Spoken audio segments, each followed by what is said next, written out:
Pemirsa, adalah Dalimin Rono Atmojo, seorang yang menjadi saksi bagaimana jatuh bangunnya Soekarno dari waktu ke waktu. Dalimin adalah mantan pengawal pribadi yang mengabdi selama puluhan tahun dan setia menemani hingga di saat-saat akhir hayat Bung Karno. Telah hadir di studio Mata Najwa, Dalimin Rono Atmojo. Selamat malam, Pak Dalimin. Selamat malam. Terima kasih sudah hadir di Mata Najwa. Pak Dalimin sekarang usia 94 tahun ya, Pak ya? Saya lahir tanggal 15 Maret 1919. Jadi sekarang 94 tahun. Persisnya Pak Dalimin ini pertama kali mulai jadi pengawal pribadi Bung Karno itu tahun berapa? Tahun 1950. Kebetulan komandan pengawal pribadi Presiden Soekarno-Hatta itu Pak Mangil namanya.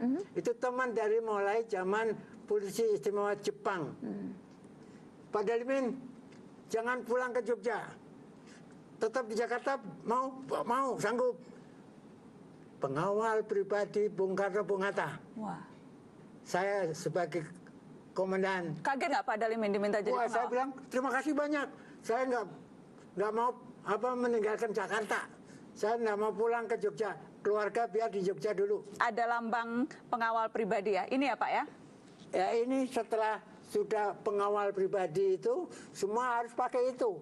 Ini tandanya. Ya ini. Jadi warna hijau kain merah dasarnya. Detasemen pengawal pribadi Presiden Soekarno-Hatta itu tidak boleh lepas. Beberapa kali kita tahu ada kejadian yang ada upaya percobaan pembunuhan terhadap Bung Karno. Apa yang bisa Pak Dalimin cerita sebagai pengawal? Yang paling hebat itu di Istana Merdeka ada hari Idul Adha. Pak Karno pengawal di belakang, saya komandan jaga yang ngatur. Tahu-tahu gerombolan DI Kartosuwiryo Jawa Barat ada yang masuk 2.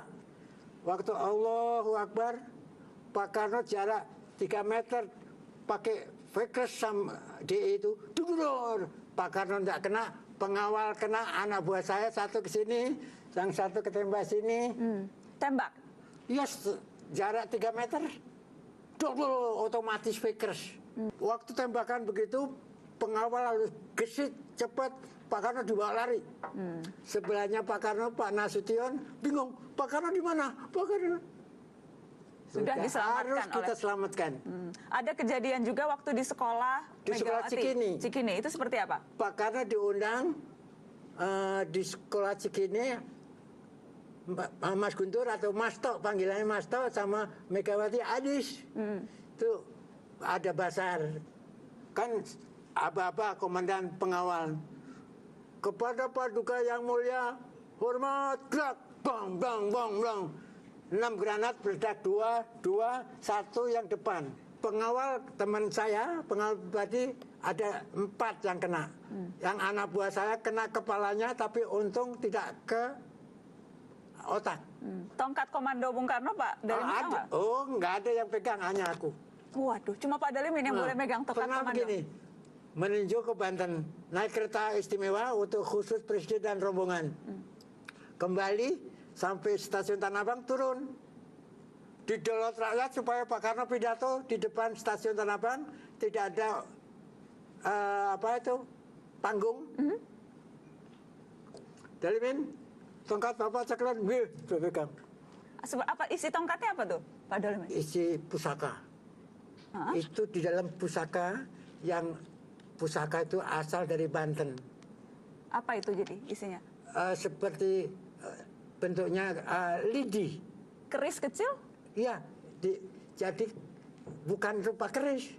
Jadi seperti bentuk lidi, tapi itu kalau dibuka lampu ini bisa mati. Jadi itu harus betul-betul bisa dibuka, kelihatan masuk. Itu nggak ada orang tahu. Rasanya apa Pak? Jadi seperti kita itu hebat gitu ya. Sampai jenderal-jenderal, menteri rombongan tuh lihat tongkat komando Presiden Bung Karno dipegang Dalimin gini. Wah kalau saya bilang diam, jadi saya pegang tongkat komando. Cuma Pak Dalimin yang pegang. Gadis Amerika, Pak Karno menuju ke Amerika, pulang, gadis itu nggak mau ditinggal, mau ikut ke Indonesia. Sampai